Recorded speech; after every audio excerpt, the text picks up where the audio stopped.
So you finished your manuscript. Congratulations. But let me tell you the hard truth. This is the stage where most books go to die because no one tells you exactly what you're supposed to do next, especially if this is your first time writing a book. So in today's video, I'm going to be sharing 3 overlooked steps that you can take after you finished your manuscript. Hi, my name is Gunne Anukonko. I'm a book positioning strategist and an author coach, and I am on a mission to help 100 faith-driven authors to sell their first or next 100 books. Because guess what? If you can sell 100, strategically, you can sell 1,000. Step 1, test read that manuscript with your target reader. Don't rush to an editor yet. If your target reader doesn't understand your message, there's no amount of editing that will fix it. Let me give you a quick story. One of my clients, a mom writing for moms, who is also a friend, sent me her draft, and I read it, both as a mom and an author coach. So after much back and forth and, rewriting some parts and, tweaking the title and all of that, she sent me an updated version of this manuscript. And my goodness, it was so beautiful, the difference. It was like, wow. And it just goes to show how important this step is. So please, let your ideal reader test a chapter or 2 of this manuscript that you have completed. And if they don't get it, pause and fix this foundation first before you start spending any money on editing.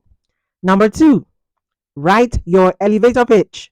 Before you start obsessing over typos and commas, please just craft a clear 30-second pitch for your book. Because if you can't explain your book, neither can your readers. And if they can't, word of mouth marketing is basically dead at this point, even before we start. So here's a simple formula that you can have at the back of your mind as you are creating this pitch. Person, pain, promise. I think this is a very popular framework that you can use. Person basically speaks to the target audience of your book. Pain is the struggle that they are going through, and then the promise is the transformation that they will get when they read your book. Here's an example with my ebook, The Sold Out Scribe, that is actually going to be coming soon. My ebook, The Sold Out Scribe, is a practical guide for faith-driven authors who struggle to sell their book, helping them to confidently market and sell their first 100 copies, even without a big audience. See how clear that is? That's how your elevator pitch should sound for your book. Number 3, start your pre-launch now. I know that some of you may not know, but there are actually 4 stages in your book launch and marketing process. And one of them is the pre-launch, which is a stage where you can subtly start talking about your book. I've said it time and time again. Don't wait for your book to be perfect before you start talking about it. For example, you can start weaving the title or the subtitle of your book into your conversations and your everyday content.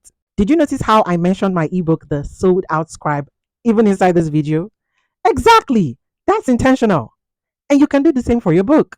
Drop it in your captions, your Instagram stories, your newsletters, and even in casual conversations.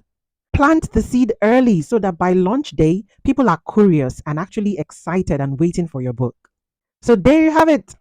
3 things that you can do. Test with your target reader, write your elevator pitch, and start your pre-launch early. If you found this helpful, you should join the Launch to Sold Out community. We're running a 5-day training from September 15th, where I'll break down even more strategies to help you sell out your book. Check the link in my bio or just comment 100 and I will send you the link.